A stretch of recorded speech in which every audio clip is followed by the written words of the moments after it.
Alright, this is going to be a short introduction because introductions are stupid.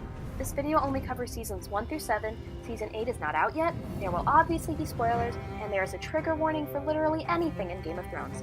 This video will start about 20 years before the show does. We'll begin with the history.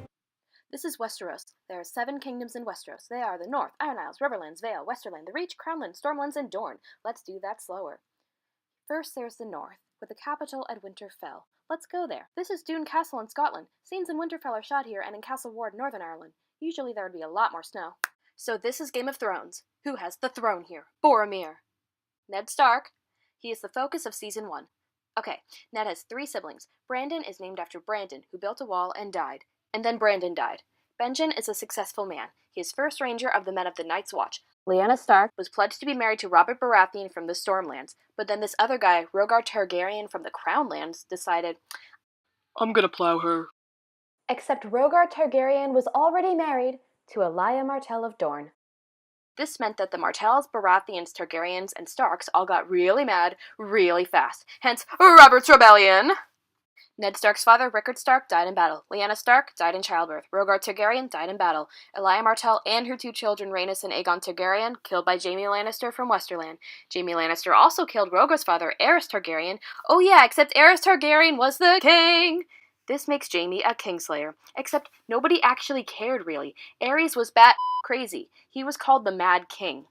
Okay, so the war is over. Robert Baratheon won! The only 2 Targaryens left, Daenerys and Viserys, flee east to Essos. Robert Baratheon, now king, marries Cersei Lannister, brother of Jaime Lannister. Jon Arryn of the Vale becomes Hand of the King, a position of great honor. In the Riverlands, House Tully is seeking power too. Hoster Tully marries his 2 daughters off. Catelyn Tully marries Ned Stark, and Lysa Tully marries Jon Arryn. House Tyrell just kinda stays in the Riverlands earning mad money.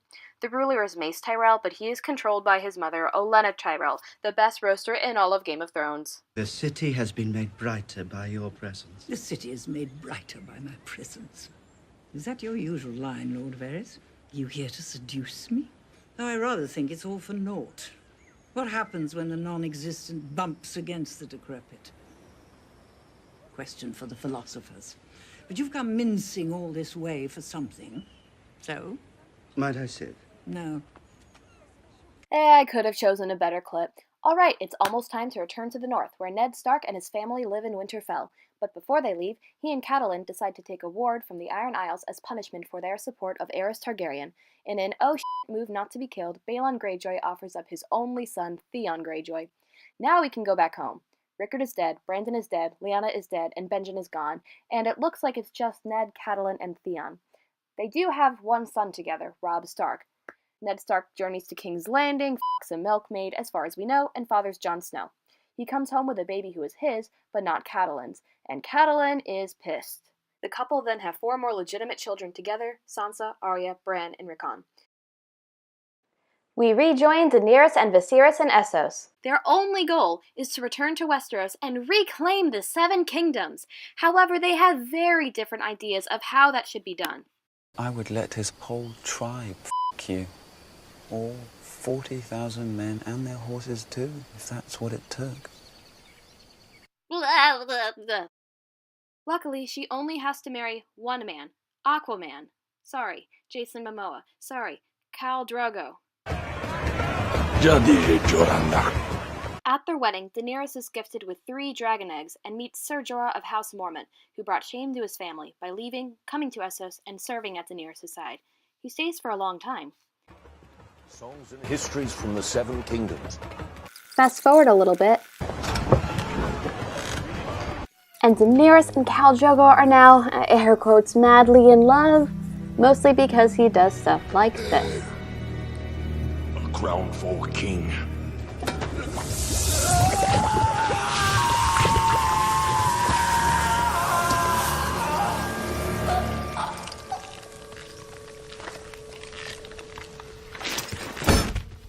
But by the end of season 1, most of the Dothraki had left Daenerys to follow the new Khal. Khal Drogo was dead. Daenerys did what she felt was right. She built a funeral pyre for her late husband, walked in with herself and 3 dragon eggs, and holy crap, yep, those are 3 live dragons. Psych! No more dragons, we're going to the north. Winterfell! Robert Baratheon arrives with a whole procession and all, expecting Ned to provide food, water, bedding, everything for his soldiers, which is going to cost a fortune, but is he going to help? No. But hey, it's the king, we have to do what he says. He invites Ned to be Hand of the King, because Jon Arryn is dead. Ned doesn't really want to do this, but he is obligated to, so soon after this, he travels south to be Hand of the King. And as part of the agreement, his daughter Sansa will be wed to future King Joffrey Baratheon. He's the crown prince of douchebags. Ned takes his two daughters, Sansa and Arya, and journeys for the capital. Jon Snow, knowing how terrible Catelyn treats him when Ned isn't there, leaves to join his Uncle Benji at the Night's Watch. Catelyn, Robb, Bran, and Rickon stay at the capital. But then this happens.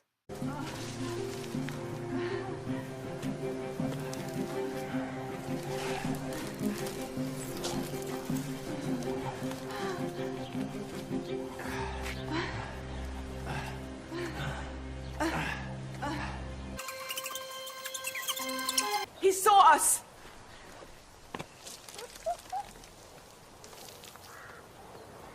Quite the little climb, aren't you? How old are you, boy? 10. 10. The things I do for love.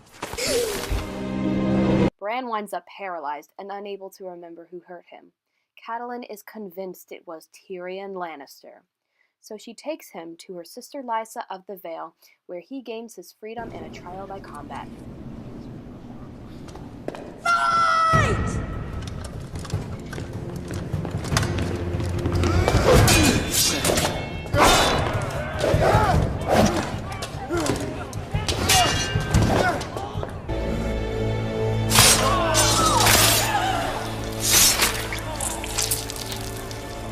Bronn of Blackwater agrees to take Tyrion back to King's Landing so he can be with his family.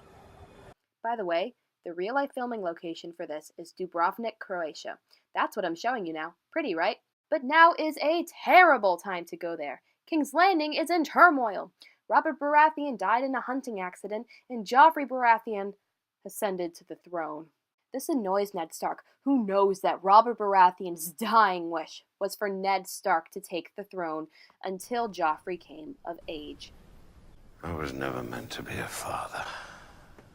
Ned immediately points this out and even gave Cersei the letter Robert signed. But Cersei ripped it into pieces and refused to hear Ned's claim that Joffrey is an incest baby born of her and her brother. I mean, come on. The boy has blonde hair and looks nothing like his father. Joffrey really doesn't appreciate that, so bye. And my lady Sansa has begged mercy for her father. Bring me his head!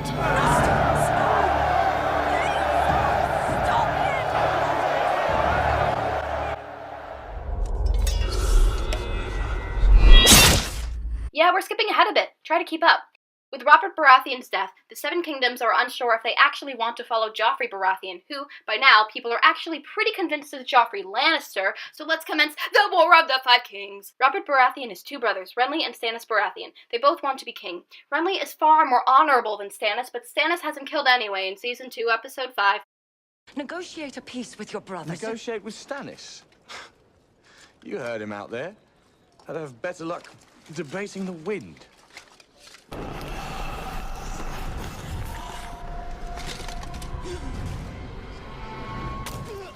Hi, Catelyn! By the way, this is Brienne of Tarth. She is the best soldier in the whole series, and she is a woman. I love her so much.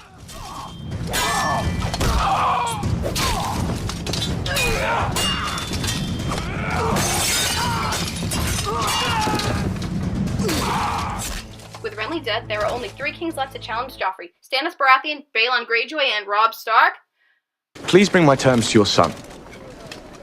I believe we are natural allies. Oh, that's why Catelyn was at Renly's camp. Catelyn and Brienne return to Robb's camp to tell him the news. Still trying to make alliances, Robb has also sent Theon Greyjoy back to his father, Balon Greyjoy. Except Balon Greyjoy is a massive dick. It does not work out, and Theon ends up taking Winterfell in a desperate attempt to win his father's favor. Robb obviously feels betrayed, but with winter coming, he does not have time to return home and reclaim Winterfell. Instead, Ramsay Bolton takes it. Ramsay is a sick man, and he tortures Theon mercilessly.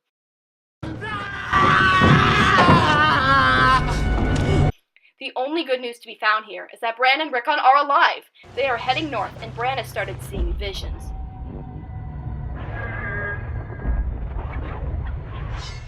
But while all of this is happening, Robb is still trying to make alliances for his rebellion. His next house, the Freys.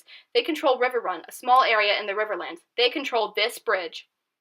Robb agrees to marry one of Walder Frey's daughters, but in a true melodramatic teenage fashion, elopes with a battle nurse. So instead, Catelyn and Lysa's brother Edmure Tully agrees to marry one of Walder Frey's daughters in order to gain this super important bridge. And this happens.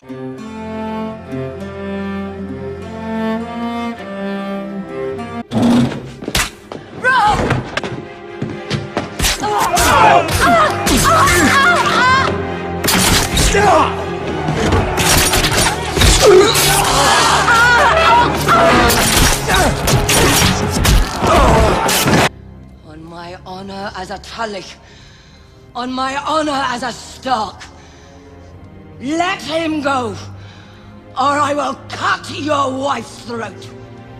The Lannisters send their regards.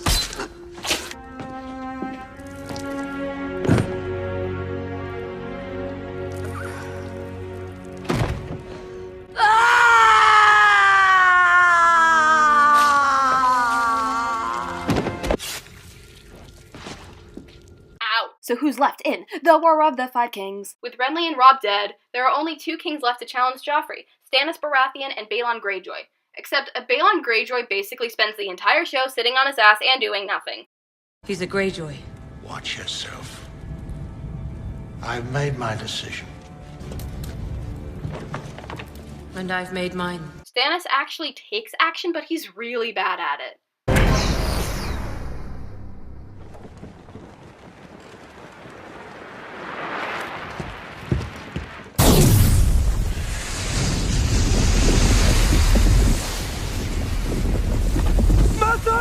Get down!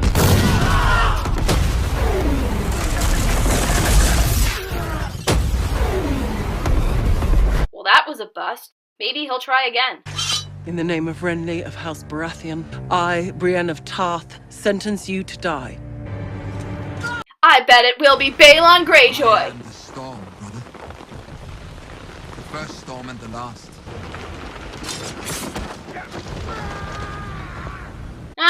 I guess Joffrey keeps his crown.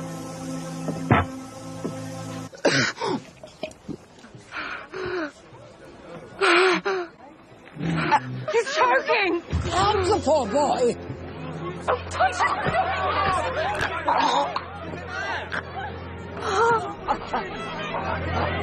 Joffrey!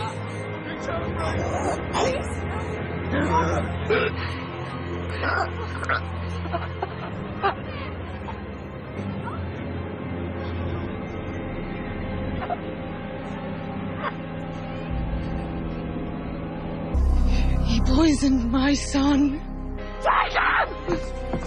Oh, come on! All of the Five Kings die? Seriously? It looks like Joffrey's little brother Tommen is king now. He gets to marry Renly's ex-wife and Joffrey's ex-wife. Same person. Just ignore the 20-plus year age difference.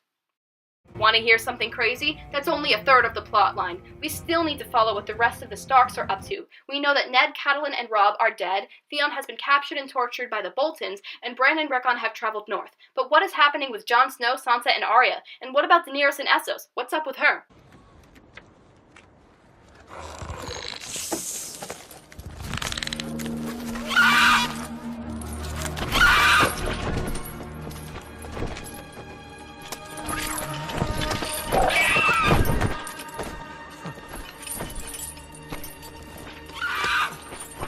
Sparrows Azia Zantir. Kavageri! Axia osentas, menti osentas! Kiloni pilos lue vale tolvio osenetas! Inini odrigatas! Urne lue dolide prijotas! Aske! Tesena! Dracarys.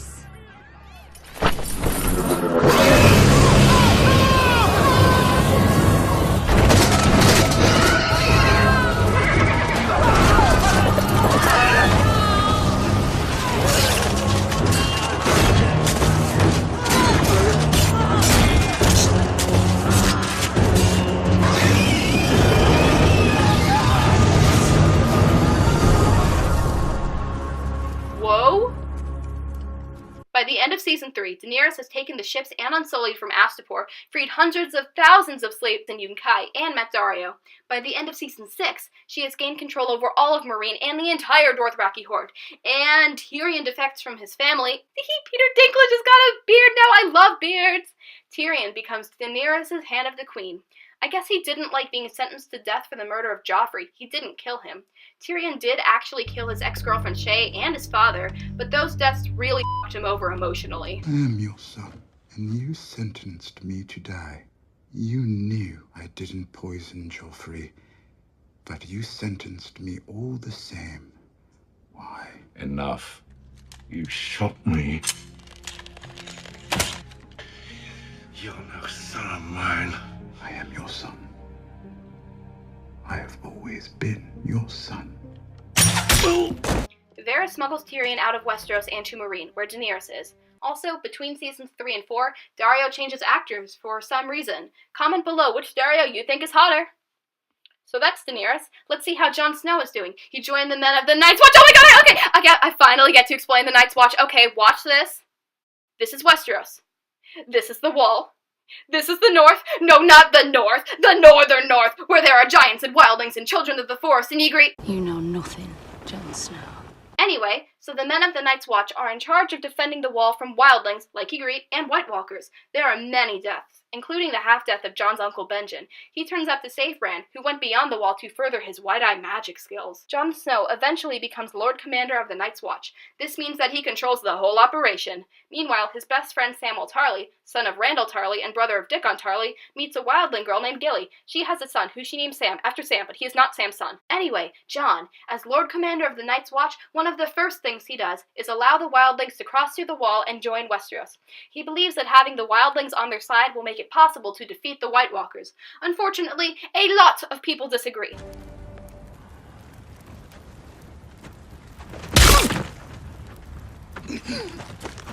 For the Watch.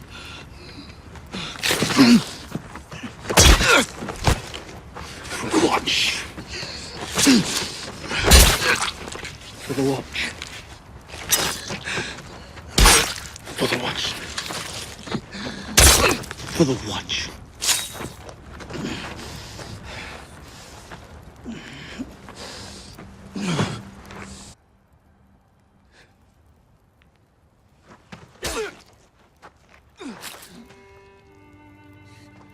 For the Watch.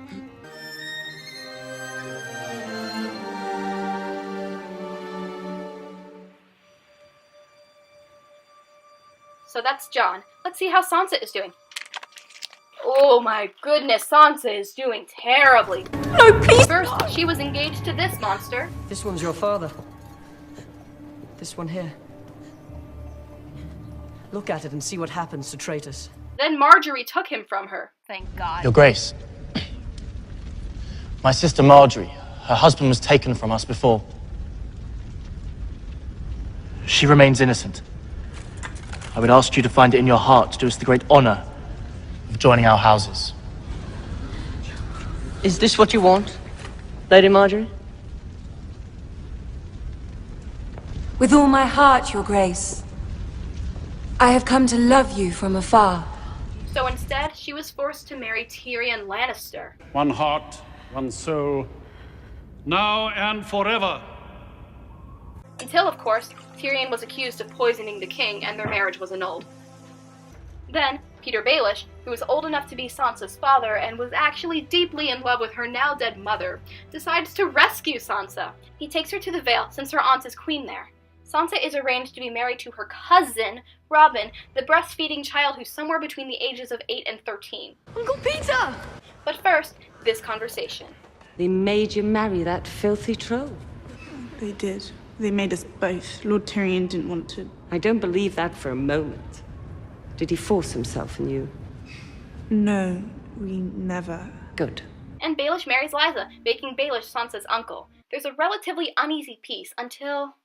Lord Baelish. Call me Peter.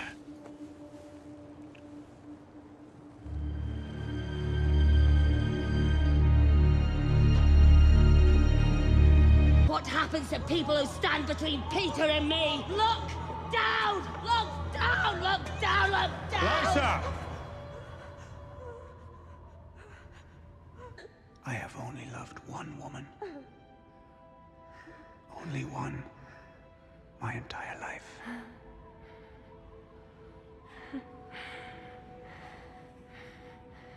Your sister.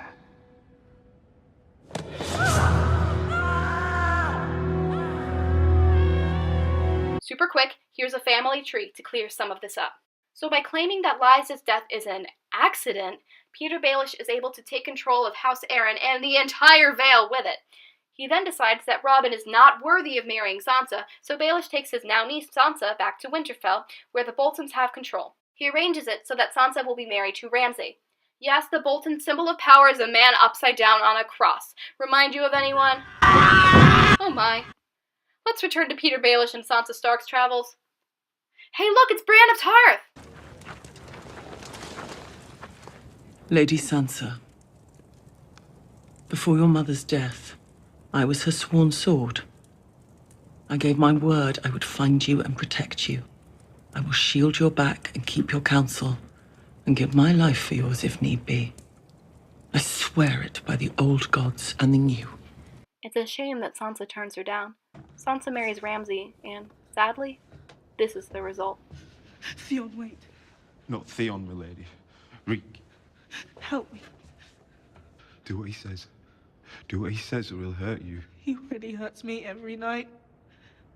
All day I'm locked in this room and every night he comes. Theon has Stockholm Syndrome, if you couldn't tell. He truly believes that his name is Reek. And when his sister, Yara Greyjoy, tries to save him... Theon Greyjoy. I don't know. I'm here for Theon Greyjoy.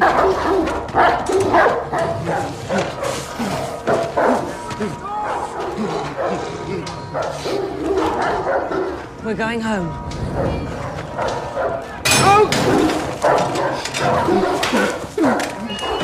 It's all right. It's me, Yara. You can't trick me. Tell him you couldn't trick me. I'm not tricking you, Theon. I'm saving Not you. Theon. Reek, here, Reek. My name is Reek. Ouch. In the end, Theon does decide that he has to save Sansa. He would have failed if Brienne of Tarth didn't arrive to save the day.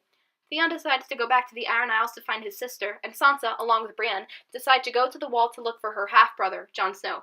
The only problem? Jon is dead! Jon is dead! Holy shit. Holy shit! Jon's alive? This changes everything! Who's responsible for this? Ah, hell no! I'd almost rather him not come back. I hate to give Melisandre credit for anything. This is the type of character she is. Where's my father? I want to see my father. It will all be over soon, Princess.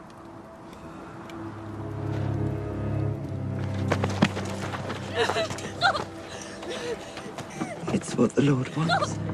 Please. It's a good thing. No. A great thing. Hear us now, my lord. To you we offer up this girl. Lord of Light, show us the way. Mother, please! No, I can't, I just can't, I'm sorry, okay? She burns alive, okay? Melisandre burned little Shireen alive while her parents watched. Shireen is dead, Selyse is dead, Stannis is dead, okay, they're all dead! And poor Davos is left to pick up the pieces. At least Sansa's doing a little better. She's been through hell and back, and she deserves this. With that, there's only one Stark left, Arya. She's an oddball, but in a good way. Her most famous expression is, A girl has no name. She also has a kill list that she repeats to herself every night. Joffrey, Cersei, Walder Frey, Meryn Trant, Tywin Lannister, the Red Woman, Beric Dondarrion, Thoros of Myr, Ilyn Payne, the Mountain, the Hound. As for her story, after the death of her father, Arya fled King's Landing. She met Gendry, who was Robert Baratheon's bastard son. She went undercover working for Tywin Lannister and met Jaqen H'ghar. Arya left the Lannister camp and found the Brotherhood without banners. There she met Dondarrion, who has been killed and resurrected 7 times. This gives precedence to Jon Snow's returning to life. The Hound then kidnaps Arya and takes her to her family in the Riverlands, where she somehow survives the Red Wedding.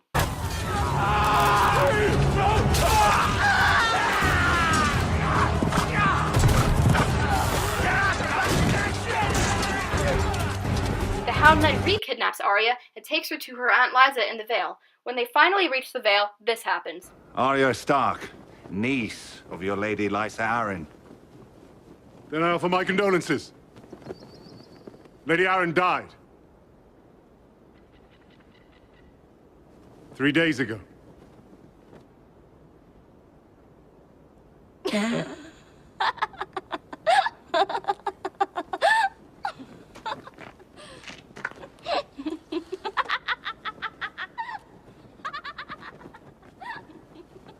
So the Hound takes Arya away from the Vale, going who knows where, then jumping out like a jack-in-the-box, it's Brienne of Tarth again! Brienne duels the Hound for the honor of protecting Arya, and wins, but Arya does not go with Brienne. She journeys, unaccompanied, to Braavos, which is in Essos, joins a cult, goes blind, goes unblind, and learns to be an assassin. Great! These 2 seasons, and Season 8 presumably, are centered on 2 wars, Daenerys' rebellion and the Great War. The Great War is simpler, so we're going to start there.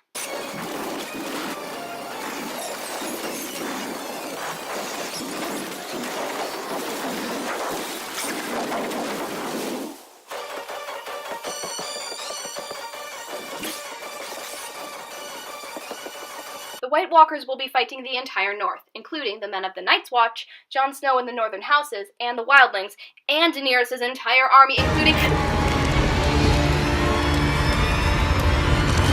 No!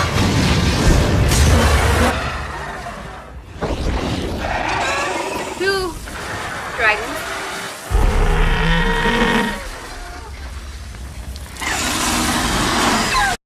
The Unsullied, and the entire Dothraki horde. Our chances seem pretty good on the Great War, but we have to remember that nobody else in all of the 7 kingdoms is planning on helping. The Starks and Targaryens have united against us, and you want to fight alongside them.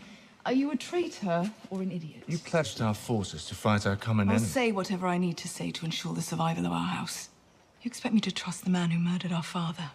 You expect me to command our troops to fight beside foreign scum? To fight for the Dragon Queen? This isn't about noble houses. This is about the living and the dead. Then I intend to stay amongst the living. Let the Stark boy and his new queen defend the North. We stay here where we've always been. I made a promise. I pledged to ride north. I intend to honor that pledge. And that would be treason. Treason. Okay, I guess Jaime's helping too. Thank you, Jaime. Meanwhile, Daenerys' rebellion, the complicated war, is just starting to build up. There will be 4 key players in this war: Daenerys and her army, Jon Snow and the Starks, Cersei Lannister and the Lannisters, and the rest of Westeros. We're going to go in order through all 4, starting with Daenerys. Daenerys hadn't actually had the Dothraki before this, now she does. Yay. Next is Jon Snow and the Starks. This all begins with the Battle of the Bastards, where Jon Snow and Sansa Stark fight to take Winterfell back from Ramsay Bolton. Let's watch the battle, shall we? Hey!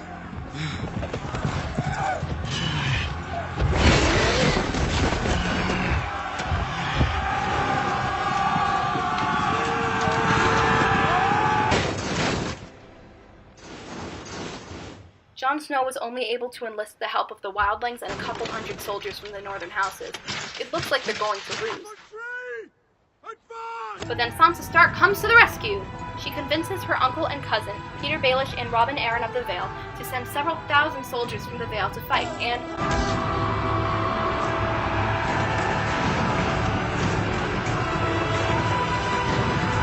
Wow. Thank you, Sansa. We could not have won this war without you. Even though Sansa is responsible for the victory, this happens. There will be more fights to come. House Glover will stand behind House Stark, as we have for 1,000 years. And I will stand behind Jon Snow. The King in the North! The King in the North!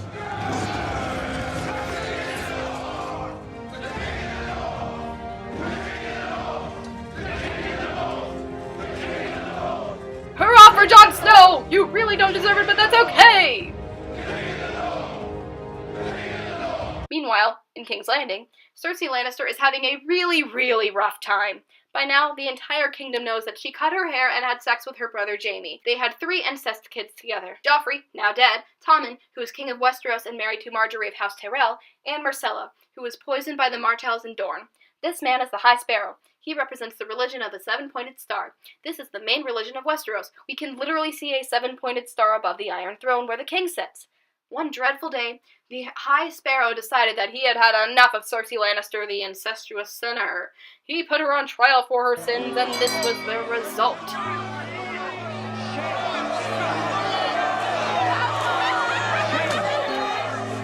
Then he wanted to put her on trial again. You do not mess with Cersei Lannister. It appears the Queen Mother doesn't wish to attend her own trial. Go to the Red Keep and show her the way.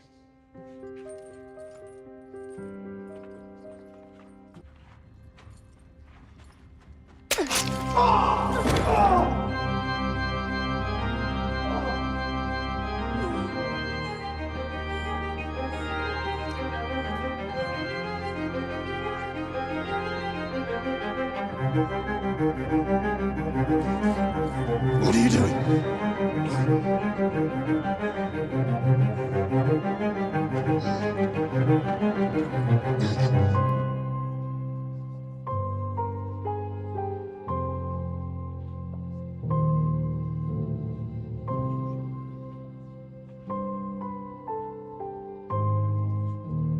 There's something wrong. You have nothing to fear, Your Grace. The trial will begin shortly. Cersei is not here. Tommen is not here. Why do you think they are not here? If the accused is not here, she will be tried regardless.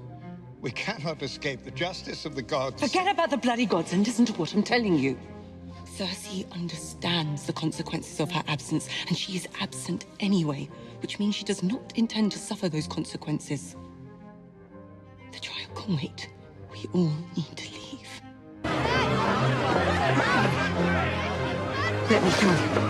Let me through. Get out of my way.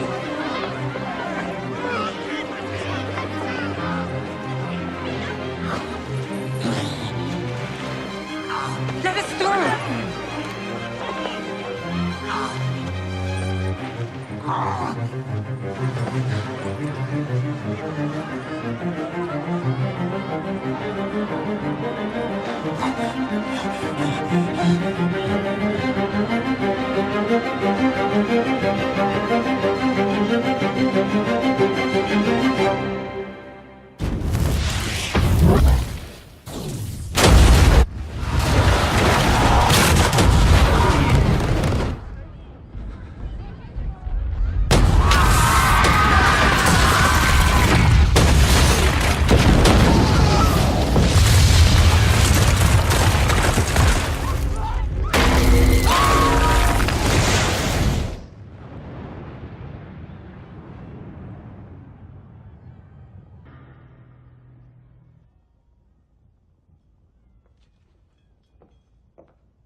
Now all of Cersei's children are 6 feet under, but hey, Cersei is queen! Is it bad that part of me wants Cersei to win the Game of Thrones just because her head looks better with a crown on it?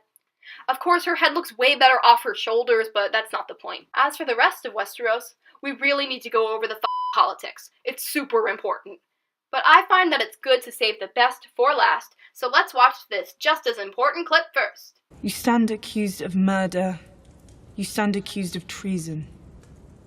How do you answer these charges? Lord Baelish. Lady Sansa, forgive me. I'm a bit confused. Which charges confuse you? Let's start with the simplest one. You murdered our aunt, Lysa Arryn. You pushed her through the moon door and watched her fall. Do you deny it? I did it to protect you. You did it to take power in the Vale. Earlier, you conspired to murder Jon Arryn.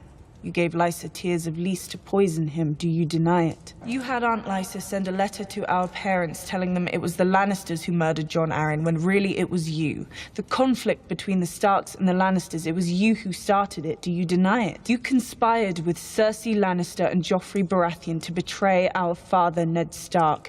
Thanks to your treachery, he was imprisoned and later executed on false charges of treason. Do you deny it? Lady Sansa, I have known you since you were a girl. I've protected you. Protected me? by selling me to the Boltons. Give me a chance to defend myself. I am Lord Protector of the Vale, and I command you to escort me safely back to the Eyrie. I think not. There's no justice in the world, not unless we make it. Wow, Baelish, looks like you really fell off the ladder there. Now for politics! The Iron Islands splits up. Half of the Iron Islands supports Euron Greyjoy, who supports Cersei. The other half of the Iron Isles supports Yara Greyjoy, who supports Daenerys. Yara gives Daenerys a fleet of ships large enough to sail her entire army from Essos to Targaryen. Thanks, Iron Islands. Moving to Dorne. They support Daenerys. However, Cersei killed Ellaria Sand of the Martells as revenge for her killing her daughter Marcella, so while Dorne technically supports Daenerys, they really can't help her. In the High Garden, in the Reach, Olenna Tyrell rules.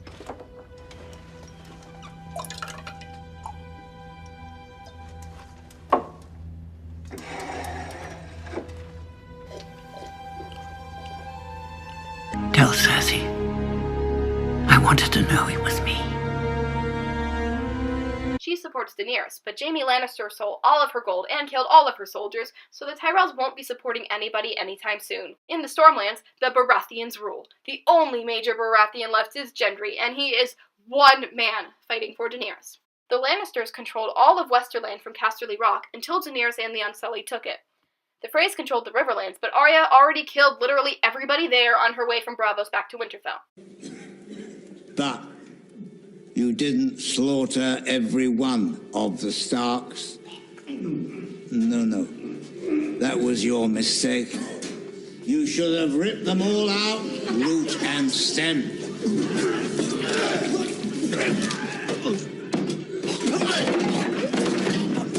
Leave one wolf alive, and the sheep are never safe.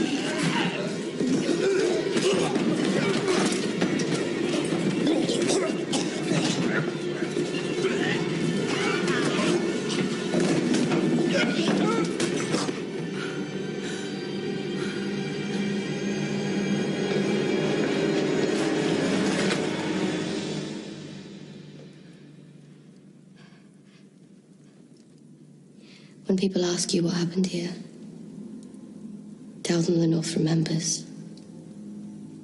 Tell them winter came for House Frey. The Vale, controlled by Robin Arryn, who does pretty much everything Peter Baelish tells him to, supports Sansa Stark. Sansa Stark supports Jon Snow, the king in the north, who supports Daenerys, and not just politically. So the only people in all of Westeros who support Cersei are the Lannisters, minus Tyrion, half of the Iron Islands, yep, just half, and the Iron Bank. Meanwhile, Daenerys has 2 dragons, the Unsullied, the Dothraki, the entire northern army made up of northern houses, wildlings, possibly the Vale, and Gendry. At first, it seems like the fight will be heavily skewed towards Daenerys. However, we have to remember that Daenerys' army is fighting in the Great War, and Cersei's army, minus Jaime, is not. And just to add insult to injury, Daenerys doesn't want to hurt innocent people while she's sacking King's Landing, so she will not even use her army. Also, it turns out that Jon Snow is not a bastard. His real name is Aegon Targaryen, son of Rhaegar Targaryen and Lyanna Stark, and rightful heir to the Seven Kingdoms, along with Daenerys. Yes, this means that Daenerys is Jon's aunt. I don't know if I should ship this or not anymore. Till season 8! Then I smash their head in like this! So there you have it. That was all of Game of Thrones in 40 minutes. I'm sorry if I left out any of your favorite characters or plot lines. To fans of the Sons of the Harpy, Tormund, Hot Pie, Podrick, and Osha, I just ran out of time. Also, please know that I obviously do not own any of this content. All of this is copyrighted by HBO Game of Thrones based on the books of Song of Ice and Fire written by George R.R. Martin. If you like this video, please be sure to like and subscribe down below. Valar Morghulis!